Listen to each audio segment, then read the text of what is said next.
حدیث سے صحیح کے مطابق 73 فرقوں میں سے ایک فرقہ جو ناجی فرقہ ہے، اور آپ کا موقف سن کے یہ لگتا ہے کہ جی سارے ٹھیک ہیں، یا کم از کم یہ ہے کہ سارے جنتی ہو بھی سکتے ہیں، اور آپ کا اپنا فرقہ ہی کوئی نہیں۔ سبحان اللہ، مجھے بڑی خوشی ہوئی ہے شاہ جی کے کمنٹس پہ کہ انہوں نے کہا آپ کے موقف سے تو لگتا ہے سارے ہی ٹھیک ہیں، اور اپنا ٹھنڈ پہ گئی ہے منو۔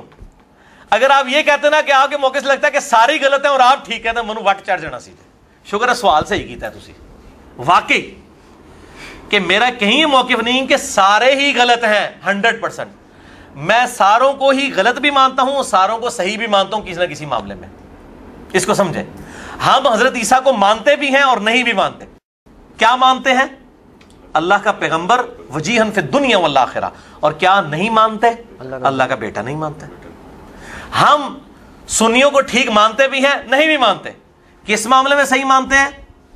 جن معاملات میں وہ صحیح ہیں، جن میں وہ غلط ہے غلط ہے۔ اس طریقے سے اہل تشیع کا بھی معاملہ ہے، اور جس معاملے تو یہ میں الحمدللہ یہ آپ نے بڑی اچھی بات کی ہے۔ اور ہم تو صرف یہ کرتے ہیں نا میرے بھائی، یہ لوگ کیا کرتے ہیں؟ ہم تو صرف غلطیاں پوائنٹ آؤٹ کرتے ہیں نا، یہ لوگ کیا کرتے ہیں؟ یہ لوگ کفر سے باہر نکالتے، کم از کم کفر میں داخل کرتے ہیں، اسلام سے باہر نکالتے ہیں کہ نہیں؟ ان کا موقف تو واضح ہے، وہ کہتے ہیں جی ہم فرقہ ناجیہ، باقی سب جہنم میں۔ بس ٹھیک ہے، پھر ہم سے یہ کیوں ڈیمانڈ کرتے ہیں کہ ہم ان کو بتائیں کہ فرقہ ناجیہ کون سا ہے، جب یہ خود سارے ایک دوسرے اپنے آپ کو ناجیہ کہہ رہے ہیں؟ تو پہلے یہ مولوی آپس میں فیصلہ کریں نا کہ ناجیہ کون ہے۔ اہل سنت اگر ناجیہ ہیں تو ان میں بریلوی ہیں، دیوبندی ہیں، یا اہل حدیث ہیں، اور ان کے بھی آگے آف شوٹس حنفی، شافعی، مالکی، حنبلی، بہت بڑے اختلافات ہیں۔ ویسے تو کہتے ہیں فروئی ہے، یہ فروئی اختلاف ہے کہ جو فاتحہ نہیں پڑھتا اس کی نماز نہیں ہے، اور دوسرا کہتا ہے جو فاتحہ پڑھے اس کے منہ میں انگارہ رکھ دو۔ یہ فروئی اختلاف ہوتا ہے، بہت بڑے بڑے اختلافات ہیں، جھوٹ بولتے ہیں، فروئی اختلافات ہیں۔ تو مولویوں تسی پہلے آپ فیصلہ کرو کہ کیڑا صحیح ہے کیڑا غلط ہے، سانو بعد وچ لے کے آئیو تسی آپ۔ ہم کس کو سمجھتے ہیں؟ ہم یہ کہتے ہیں میرے بھائیوں، ہم اسی گروہ کو صحیح سمجھتے ہیں۔ بخاری اور مسلم کی حدیث ہے، ایک گروہ قیامت تک حق پہ قائم رہے گا۔ وہ گروہ سب سے پہلے تو صحابہ تھے نا، ان سے سٹارٹ ہوا ہے نا۔ صحابہ اگر بریلوی، دیوبندی، اہل حدیث، شیعہ تھے تو ہم وہ ہیں، اگر وہ سمپل مسلمان تھے تو ہم مسلمان ہیں۔ اب اختلافات جب پیدا ہوئے ہیں، ہم کتاب و سنت اجماع کو حجت مانتے ہیں۔ اگر آپ ایک مین سٹریم کی بات کریں تو میں یعنی اہل سنت کی جو فکر اور منہج ہے نا جی، اس کو صحیح سمجھتا ہوں۔ ادھر منہج تھوڑا سا ایکسپلین کر دیں، بار بار یہ بات کرتے ہیں نا بھی عوام کو اس کی سمجھ نہیں آئے گی کہ اہل سنت بھی ہیں لیکن اہل سنت فرقے سے تعلق نہیں۔ یہ وہی ہے نا، اٹھو مت بیٹھو، یہ تھوڑا سا واضح کر دیں۔ واضح کس طرح کروں میں؟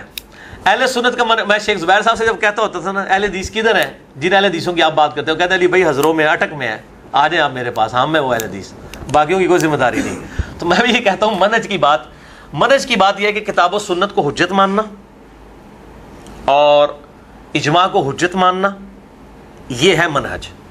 اب یہ بخاری مسلم سے احادیث آئی ہیں رفع الیدین والی، ان کو مان لینا، اور بنو امیہ کی بدماشی کے خلاف احادیث ہیں ان کا انکار کرنا شروع کر دینا، ان کے ساتھ کھینچا تانی شروع کر دینا، پھر منہج تو نہ ہوا، احادیث کو تو نہیں مان رہے۔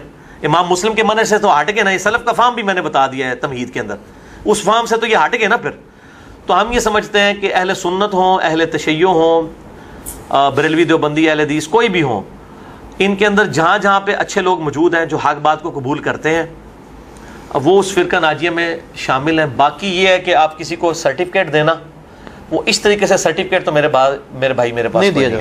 اور باقی جو روایت ہے ترمذی والی، وہ تو روایت ضعیف ہے، کون سی 73 فرقوں والی، صحیح حدیث ابو داؤد میں، اس میں صرف اتنے الفاظ ہیں کہ ایک گروہ حق پہ ہوگا اور 72 دوزخ میں ہے، اور کہا گیا وہ ہے الجماعہ۔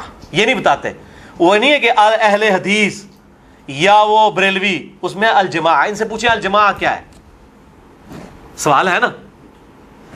اس گروہ کا نام آیا ہوا ہے الجماعہ، اپنا نام کیوں نہیں رکھتے یہ لوگ؟ والی روایت جو ہے نا کہ جی مان علیہ وصحابی، اس کو البانی صاحب اور شیخ زبیر علی زئی صاحب، البانی صاحب اس کو حسن لغیری کہتے ہیں، شیخ زبیر صاحب تو کہتے ہیں جعلی، اور اسی کو تختہ مش بنایا غامدی صاحب نے کہ جعلی روایت ہے۔ اور غالباً آپ کے مولانا اسحاق صاحب بھی، آپ کے میں سے کہہ رہا ہوں، آپ کے ان کے کلوز تعلقات تھے، مولانا اسحاق صاحب بھی اس کو جعلی، وہ روایت واقعی جعلی ہے۔ ابو داؤد والی روایت صحیح ہے، وہ شواہد کی بنیاد پہ کہا جاتا ہے۔ تو یہ ذرا مجھے بتائیے نا آپ کہ الجماعہ کون ہے؟ الجماعہ کہ امت کی مین سٹریم کون سی ہے؟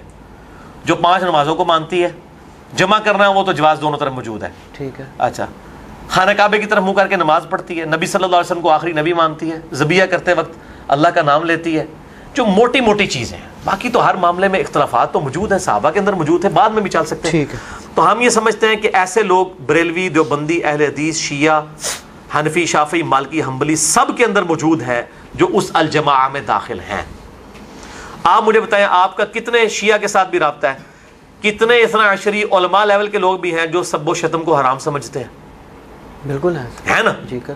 تو ایک تلوار سے سب کو اکارت کر دینا، یہ اسی طریقے سے ہے کہ میں اہل حدیثوں کے بڑے بڑے مولویوں کی ناسبیت پکڑوں اور میں اس سے سارے اہل حدیثوں کو ناسبی ڈکلیئر کر دوں۔ ناسبی ہونا بھی اتنی بڑی گالی ہے جتنی رافضی ہونا ہے نا، کیونکہ دونوں فرقوں کو دوزخ میں کہا گیا نا، یہ خالی رافضیوں کے اوپر بات کرتے ہیں نا، اور ناسبی ہیں بھائی سیدنا علی کی تعریف سن کے اگر منہ چڑھنا شروع ہو جائے تو ناسبیت کی علامت ہے، اور کیا ہوئے گا؟ شیعوں والی باتیں شروع کر دی ہیں، حضرت علی کے فضائل بیان کرنا شروع کر دیں۔ اچھا وہ اگلا دن بندہ کہتا ہے میں نے کسی کو حدیث بھیجی صحیح مسلم کی 240 نمبر، علی سے محبت نہیں رکھے گا مگر مومن، علی سے بغض نہیں رکھے گا مگر منافق۔ اس نے آگے سے جوابی ٹیکسٹ کیا کہ یہ کوئی حضرت علی کی خصوصیت نہیں ہے، سارے صحابہ کے بارے میں۔ وہ انصار کے بارے میں کہتے ہیں، انصار کے بارے میں نہیں، وہ انصار کے بارے میں تو ہے نا۔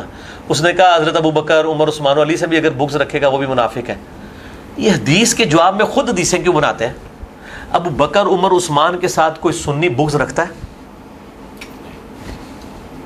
جو غلطی میں حضرت عثمان کی بیان کرتے ہیں وہ بھی کہتے ہیں خلیفہ راشد ہے، کیونکہ ان کی اپنی ساری وہ دیوار گر جائے گی نا، کیونکہ خلافت راشدہ 30 سال، حضرت علی خلیفہ راشد اسی وقت ہوں گے جب عثمان کو بھی خلیفہ راشد مانا جائے رضی اللہ عنہم اجمعین وعلیہم السلام۔ اصل مسئلہ ہے ہی حضرت علی کا، اس لیے حدیث علی کے بارے میں ہونی چاہیے تھی۔ انصار کے بارے میں اس لیے میرے بھائی، انصار بھی تو ظلم کیے ہیں بنو امیہ نے، یہ جو اہل مدینہ جن کو لوٹا گیا وہ انصار کی اولاد تھے، انصار سارے حضرت علی کے ساتھی تھے۔ دو ہی لوگ تھے حضرت علی اور انصار جن کے بارے میں تھا ان سے مومن محبت رکھے گا اور بغض رکھے گا مگر منافق۔ دونوں کے ساتھ ان لوگوں نے کیا کیا بنو امیہ نے، ٹھیک ہے نا، ان کو خطرہ تو صحیح تھا نا، اور ہو بھی گیا بعد میں، ٹھیک ہے نا۔ تو بس میں یہ بار بار کہتا ہوں کہ یار ابو بکر، عمر، عثمان والا رول ہی کوئی نہیں تھا، یہ معاملات بعد کے تھے جس کی وجہ سے سارے معاملات خراب ہوئے ہیں۔ ان کے تو اس معاملے میں گھسیٹنا ہی غلطی ہے، حضرت علی ان کے ساتھی تھے۔